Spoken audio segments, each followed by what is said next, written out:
kondisi kelainan fisik pada area kepala kadang-kadang bisa terjadi karena bawaan atau kongenital yang sejak awal memang sudah cacat, atau dalam perjalanan kehamilan mungkin si ibu terpapar oleh infeksi tertentu ya, bisa infeksi virus, bisa infeksi parasit, yang kemudian dalam waktu singkat bisa merusak jaringan otak seperti yang dialami pada kasus ini. Ini adalah kasus hidrocephalus di mana dari awal diyakini bahwa pertumbuhan jaringan otaknya normal. Tapi begitu memasuki minggu 29 yang kita tidak tahu kenapa ya pasien ini kemudian datang dirujuk, struktur kepalanya rusak. Jadi istilahnya sebenarnya lebih mengarah ke hidrocephaly ya, karena kalau hidrocephalus itu artinya hanya pembesaran diameter kepalanya, lingkar kepalanya, diameter biparietal atau kiri kanan pelipis itu membesar.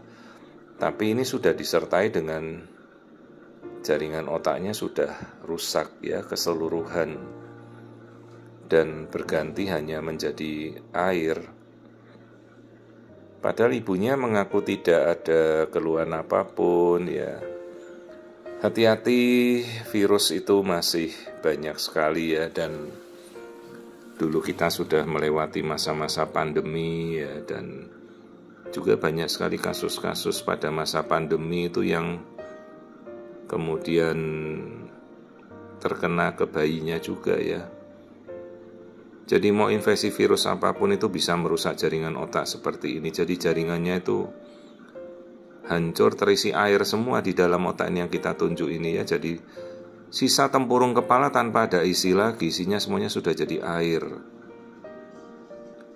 Permasalahannya dok, tapi bayinya masih bergerak ya, karena masih ada sistem saraf pusat lain di tulang belakang atau medula spinalis itu yang memfungsikan bayinya untuk bergerak. Jadi sekalipun jaringan otaknya sudah hancur, tapi bayinya masih bisa bergerak. Dan ini fungsi jantung masih tetap normal karena jantung itu otonom ya, dia punya saraf sendiri. Masalahnya nanti fungsi pernafasan itu diatur oleh susunan saraf pusat di otak. Itu yang dipertanyakan pada saat nanti bayi ini lahir, bisa enggak dia memfungsikan paru-parunya untuk bernafas, karena fungsi pernafasan itu dari otak ya, bukan dari sumsum tulang belakang atau medula spinalis. Permasalahannya dok, kalau udah seperti ini kasusnya bisa kita apakan ya?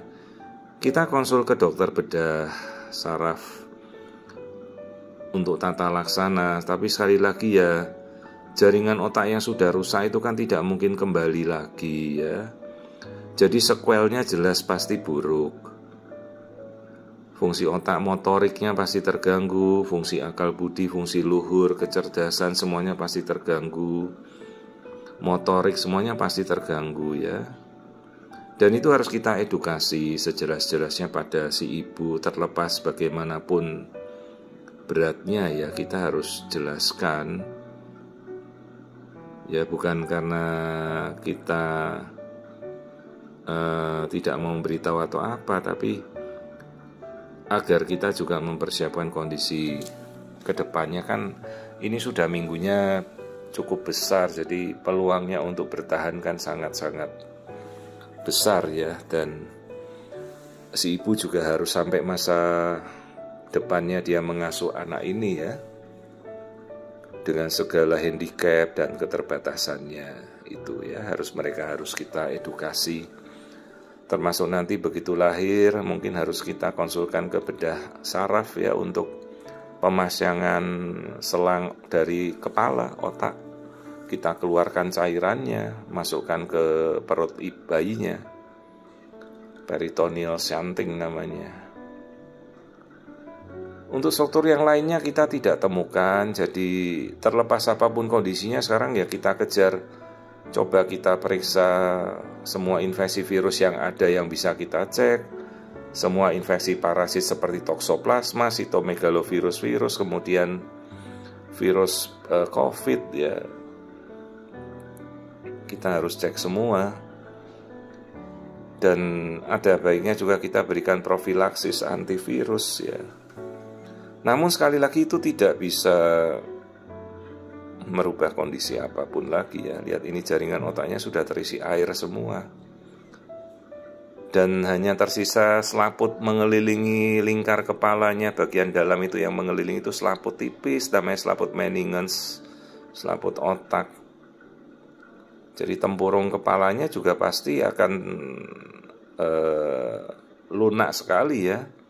Itu diameter kepalanya sampai 33 minggu. Jadi 1 bulan lebih besar karena tekanan dari otak ya. Tekanan dari kepalanya kan isinya air semua.